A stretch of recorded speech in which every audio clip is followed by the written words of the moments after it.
ಎಲ್ಲರಿಗೂ ಕೂಡ ಸಾಮಾಜಿಕ ಆರ್ಥಿಕ ಶಕ್ತಿಯನ್ನ ಕೊಡಬೇಕು. ಆಗ ಮಾತ್ರ ರಾಜಕೀಯ ಸ್ವಾತಂತ್ರ್ಯ ಬಂದದಕ್ಕೆ ಸಾರ್ಥಕ ಆಗ್ತದೆ ಅಂತಕ್ಕಂಥ ಮಾತುಗಳನ್ನ ಬಾಬಾ ಸಾಹೇಬ್ ಅಂಬೇಡ್ಕರ್ ಅವರು ಬಹಳ ಸ್ಪಷ್ಟವಾಗಿ ಸಂವಿಧಾನದಲ್ಲಿ ಹೇಳಿದ್ದಾರೆ. ಆದರೆ ದುರ್ದೈವ, ಈ ದೇಶದ ಪ್ರಧಾನಮಂತ್ರಿಗಳು ಕೋಮುವಾದದ ಸಿದ್ಧಾಂತವನ್ನ ಎಲ್ಲ ಕಡೆ ಪ್ರಸ್ತಾಪ ಮಾಡ್ತಾ ಇರ್ತಕ್ಕಂಥದ್ದು, ಕೋಮುವಾದದ ಸಿದ್ಧಾಂತವನ್ನು ಎಲ್ಲ ಕಡೆ ಪ್ರಸ್ತಾಪ ಮಾಡ್ತಕ್ಕಂಥದ್ದು. ಮುಸಲ್ಮಾನರು ತಾಳಿ ಬಳೆ ಇಂಥ ವಿಚಾರಗಳನ್ನ ಪ್ರಸ್ತಾಪ ಮಾಡ್ತಾರಲ್ಲ, ಇವರು ಪ್ರಧಾನಮಂತ್ರಿ ಸ್ಥಾನಕ್ಕೆ ಅಗೌರವವನ್ನು ತರ್ತಾ ಇದ್ದಾರೆ ಅಂತಕ್ಕಂಥದ್ದನ್ನ ತಿಳ್ಕೋಬೇಕಾಗ್ತದೆ.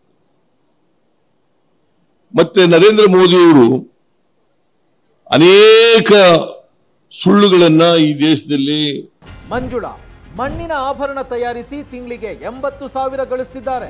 ನೀವು ಕೂಡ ಅವರಿಂದ ಕಲಿಬೇಕಾ? ಅವ್ರ ಜೊತೆ ವಿಡಿಯೋ ಕಾಲ್ ನಲ್ಲಿ ಮಾತಾಡಬೇಕಾ? ಈಗಲೇ ಫ್ರೀಡಮ್ ಆಪ್ ಡೌನ್ಲೋಡ್ ಮಾಡಿ. ಮಾರುಕಟ್ಟೆ ಮಾಡಲಿಕ್ಕೆ ಹೊರಟಿದ್ದಾರೆ. ಇವತ್ತು ಬೆಳಗಾವಿಗೆ ಬಂದಿದ್ರು. ಬೆಳಗಾಂನಲ್ಲಿ ಹೇಳಿದ್ದಾರೆ, ಶಿವಾಜಿ ಮಹಾರಾಜರಿಗೆ, ಕಿತ್ತೂರು ರಾಣಿ ಚೆನ್ನಮ್ಮನಿಗೆ ಕಾಂಗ್ರೆಸ್ನವರು ಅವಮಾನ ಮಾಡಿದ್ರು. ಇದು ಅತ್ಯಂತ ಕೆಟ್ಟ ಸುಳ್ಳು ಅಲ್ಲ. ನಾವು ಶಿವಾಜಿ ಮಹಾರಾಜರಿಗೆ ಯಾವಾಗ ಅವಮಾನ ಮಾಡಿದ್ದೀವಿ? ಕಾಂಗ್ರೆಸ್ ಪಾರ್ಟಿ ಏನಪ್ಪ ಕಾಕ ಪಾಟೀಲ್? ಯಾವತ್ತೂ ಮಾಡಿಲ್ಲ. ಕಿತ್ತೂರು ರಾಣಿ ಚೆನ್ನಮ್ಮನಿಗೆ ಯಾವಾಗ ಅವಮಾನ ಮಾಡಿದ್ದೀವಿ?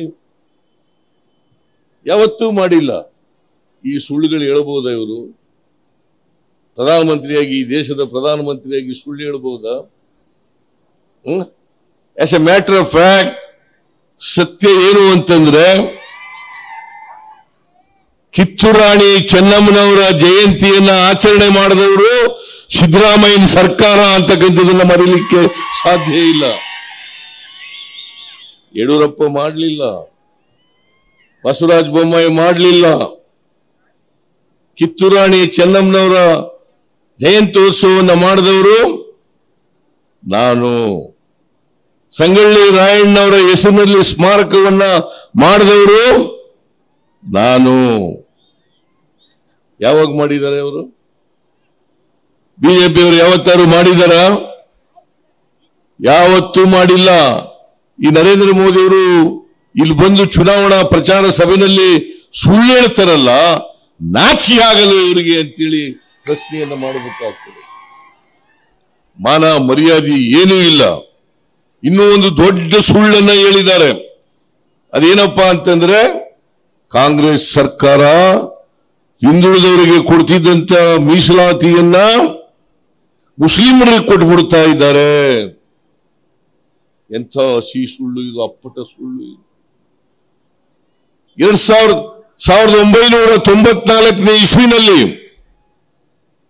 1994ನೇ ಇಸ್ವಿನಲ್ಲಿ, ಅದಕ್ಕಿಂತ 93ನೇ ಇಸ್ವಿನಲ್ಲಿ ಚಿನ್ನಪ್ಪರೆಡ್ಡಿ ವರದಿಯ ಶಿಫಾರಸಿನ ಮೇಲೆ ಅಂದು ಮುಖ್ಯಮಂತ್ರಿಯಾಗಿದ್ದಂತ ಮೊಯ್ಲಿಯವರು ಅವರ ಶಿಫಾರಸಿನ ಮೇಲೆ ಮುಸಲ್ಮಾನರಿಗೆ 4% ಮೀಸಲಾತಿಯನ್ನು ಕೊಡಬೇಕು ಅಂತೇಳಿ ತೀರ್ಮಾನ ಮಾಡಿದ್ರು. 94ರಲ್ಲಿ ದೇವೇಗೌಡರು ಮುಖ್ಯಮಂತ್ರಿಯಾಗಿರುವಾಗ, ನಾನು ಹಣಕಾಸು ಮಂತ್ರಿಯಾಗಿರುವಾಗ ಅವತ್ತು ಆದೇಶ ಆಯಿತು, ಮುಸಲ್ಮಾನರಿಗೆ 4% ಮೀಸಲಾತಿ ಕೊಡಬೇಕು ಅಂತೇಳಿ. 30 ವರ್ಷಗಳಿಂದ ಮುಸಲ್ಮಾನರಿಗೆ ಮೀಸಲಾತಿ ಇದೆ.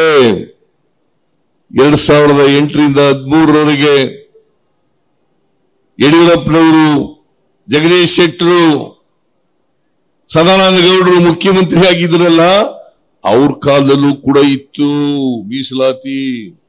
ಅವ್ರ ಕಾಲದಲ್ಲೂ ಕೂತ ಇತ್ತು. ಆಮೇಲೆ ಬಸವರಾಜ ಬೊಮ್ಮಾಯಿ ಅದನ್ನ ರದ್ದು ಮಾಡಿದ್ರು. ಯಾಕಂತಂದ್ರೆ ಲಿಂಗಾಯತ ಜನಾಂಗದವರು ಮತ್ತು ಒಕ್ಕಲಿಗ ಜನಾಂಗದವರು ನಮಗೆ ಹೆಚ್ಚು ಮೀಸಲಾತಿಯನ್ನು ಮಾಡಿ ಅಂತೇಳಿ ಹೋರಾಟ ಮಾಡಿದಾಗ ಇದನ್ನ ಮುಸಲ್ಮಾನರಿಗೆ 4% ಕೊಡ್ತಿದ್ದದನ್ನ ಕಿತ್ತು ಲಿಂಗಾಯತರಿಗೆ ಒಕ್ಕಲರಿಗೆ ಹಂಚಿಕೆಯನ್ನ ಮಾಡಿದ್ರು. ಇದ್ರ ಮೇಲೆ ಮುಸ್ಲಿಂ ಲೀಡರ್ಗಳು ಸುಪ್ರೀಂ ಕೋರ್ಟ್ ನಲ್ಲಿ ಈ ಆರ್ಡರ್ಸ್ ಅನ್ನ ಚಾಲೆಂಜ್ ಮಾಡಿದ್ರು.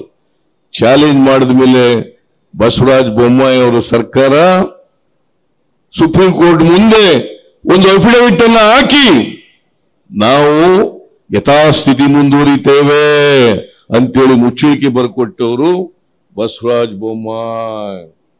ನಿನಗೆ ಗೊತ್ತಿದೆಯಾ ಸೌದಿಯವರೇ? ಬಸವರಾಜ ಬೊಮ್ಮಾಯಿ 30 ವರ್ಷಗಳಿಂದ ಜಾರಿ